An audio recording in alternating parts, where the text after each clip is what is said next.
Com podem fer els poetes d'avui dia per revertir o modificar aquesta tendència de convertir la poesia en storytelling? Ens fan falta tècniques. Ens calen tècniques, remodelar tècniques, desplegar tècniques noves d'escriptura per poder sobreviure a l'storytelling. Ens cal partir del més bàsic i anar cap al més complex. Per exemple,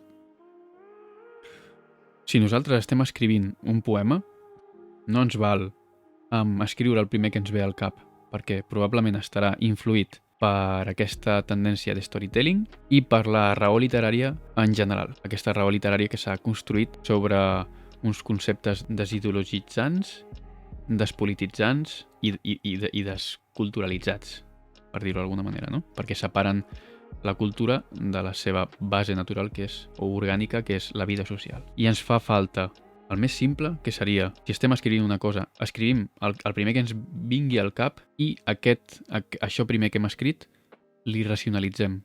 Utilitzem tècniques d'irracionalització per destruir, desmoronar la raó literària que hi ha darrere d'aquest escrit. Separem paraules. Agafem paraules d'un vers i pugem-les a un altre vers o baixem-les a un altre vers. Destruïm la raó que hi ha darrere d'aquestes construccions que fem. I veurem què hi surt i què hi diu. I si sorprèn, no sorprèn, és original o no ho és. Diferent serà del que s'està fent ara. D'aquí fins a coses molt més complexes que surtin del fet de l'escriptura. És a dir, fer una acció i recollir-ne els fruits i expressar-los. I res més. I depèn moltíssim, primer, de l'acció que fem, de l'acció que ens servirà com a experiència per la construcció poètica i després de com l'expressem. Ens queda com modifiquem l'acció bàsica que nosaltres ens desperta l'impuls poètic. I això ens cal descobrir-ho. Ens cal descobrir-ho i és el més complex de tot. I ens cal descobrir quines poden ser les noves fonts de la poètica que ve, de la poètica del futur. Quines són les noves fonts de la poètica del futur? És evident que aquestes noves fonts, aquestes accions, aquestes unitats bàsiques d'experiència que ens serviran per construir la poètica, han de partir de la transformació. És a dir, condició sine qua non, s'ha acabat el reflectir la realitat, el que cal és transformar-la per poder després trobar noves imatges originals i expressar-les en format poètic.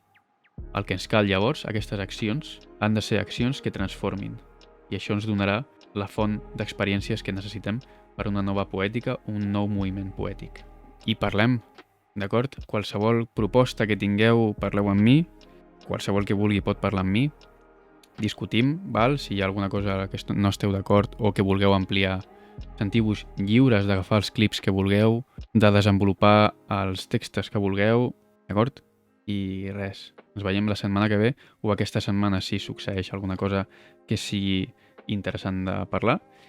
I res, si voleu també parlar alguna cosa que jo no hagi parlat, m'ho dieu també i no tindré problema en muntar directe i parlem. Que hem de fotre canya i el que dic, desplegar un nou moviment potentíssim que tenim les bases i tenim el coneixement, un nou moviment potentíssim de creació. Bona nit a tothom i ens veiem.